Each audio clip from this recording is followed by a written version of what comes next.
In the vast, silent wilderness, a leader was being forged.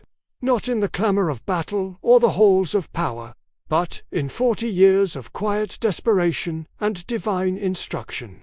This is the story of Moses, a reluctant shepherd chosen to lead a stubborn people. After their miraculous exodus from Egypt, the Israelites stood at the threshold of a promised land. But fear and faithlessness turned a short journey into a 4-decade trial.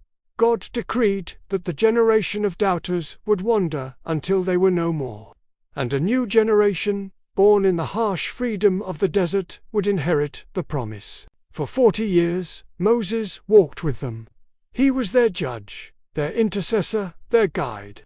He climbed the lonely peak of Sinai to receive the law from God's own hand, only to descend to a scene of idolatry, a golden calf, a symbol of their broken faith.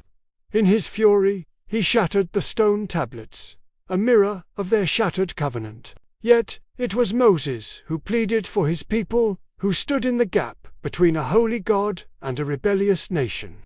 The wilderness was a relentless teacher.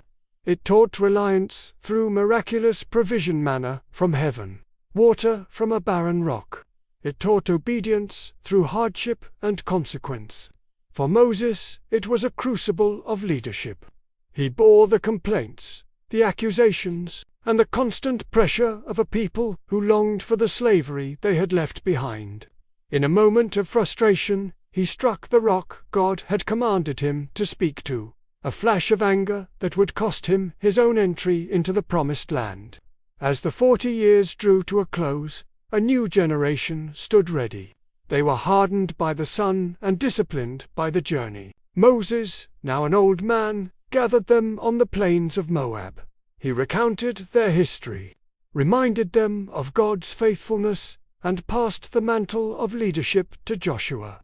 From a mountaintop, he gazed upon the land he would never enter. He had completed his task. He had led his people to the edge of their destiny, transformed from a hesitant fugitive into one of history's greatest leaders, prepared not in the noise of the world, but in the profound silence of the wilderness.